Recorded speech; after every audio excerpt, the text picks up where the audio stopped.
merci d'avoir accepté de partager votre expérience et vos connaissances dans notre conférence annuelle. Nous sommes un peu perdus, et je pense qu'on peut l'être dans le management, et je pourrais comprendre qu'il fallait éviter les dérives. Est-ce que vous pouvez nous donner quelques éléments qui nous permettraient de nous guider un peu? Bien, pour vous donner des éléments qui vous permettraient de vous guider, encore faut-il repérer quel est le problème. C'est-à-dire, quand vous dites que vous êtes perdu, ce qui fait que vous êtes perdu, ou comment se manifeste chez vous le fait de l'être.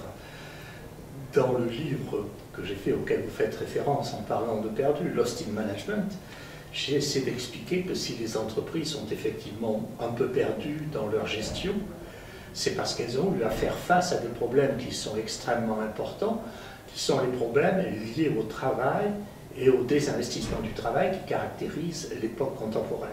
Et donc la question c'est comment ont-elles cherché à répondre à ce désinvestissement?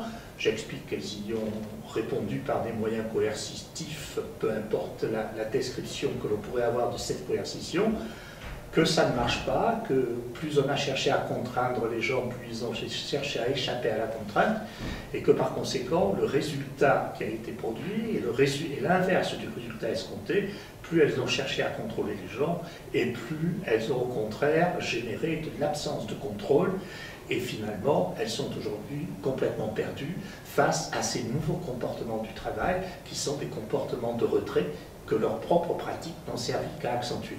Alors là, on peut se demander que faire, puisque l'on sait pourquoi on a été perdu.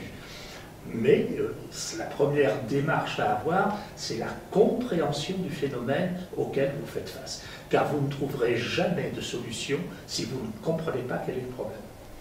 D'accord, donc c'est une recherche d'adhésion, une recherche de motivation qu'on trouve. Est-ce qu'on remet l'homme au centre pour pouvoir... J'ai malheureusement l'impression qu'aujourd'hui, les entreprises remettent l'homme au centre dans leur vocabulaire, dans les mots, beaucoup plus que dans les actions. Car vous voyez, il y a quand même une chose qui frappe.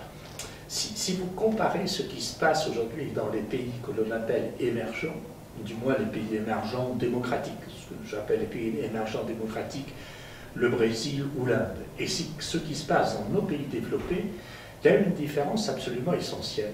C'est que dans nos pays, le travail est devenu un problème.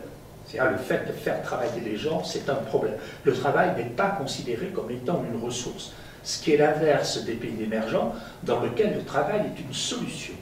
Donc vous voyez, c'est probablement la comparaison la plus forte que l'on puisse faire aujourd'hui entre nos pays dits développés et les pays émergents.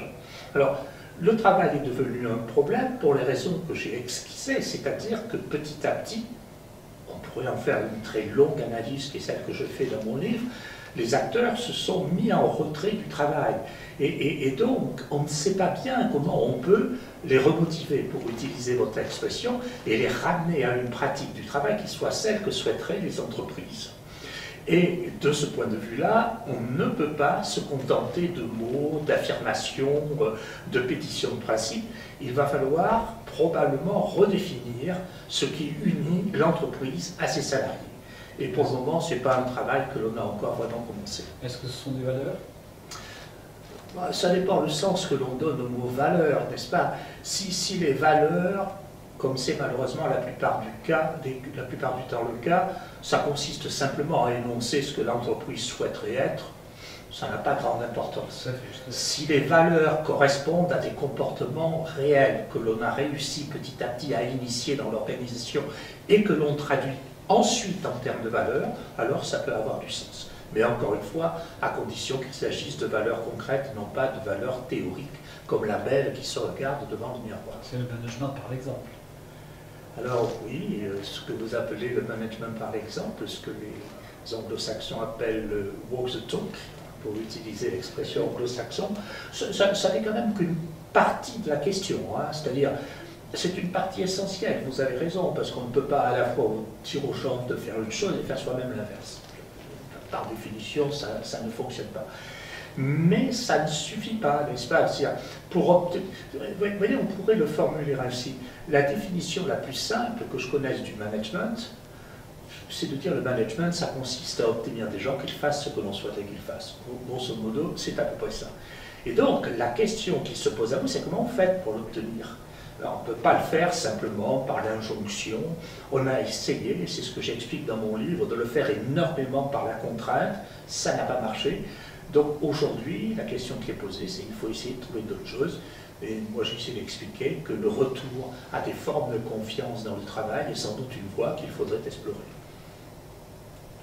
Confiance dans le travail et confiance dans l'autre. Si on a comme le travail vient de l'homme, si on a confiance dans le travail, c'est qu'on a confiance dans l'homme, ce qui n'est pas du tout facile dans une société comme la société française en particulier, dont une des principales caractéristiques est d'être un univers de non-confiance.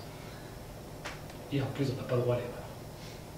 Rarement, c'est vrai, rarement, vous avez raison, mais encore une fois, la chose principale, c'est, comme l'avait expliqué il y a très longtemps déjà Alain Perfit, nous sommes une société de défiance.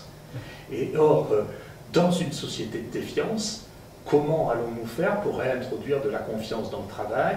J'ai essayé, dans mon livre, d'esquisser quelques possibles solutions, mais ce sera certainement un travail de très longue haleine, et en tous les cas, comme je le disais tout à l'heure en comparant notre situation avec ceux des pays émergents, c'est sans doute pour nous un enjeu tout à fait considérable, n'est-ce pas? On croit que l'enjeu pour nous n'est qu'économique, les coûts de production, etc. Non, les modèles sociaux que nous sommes capables de bâtir autour du travail sont un facteur clé de succès.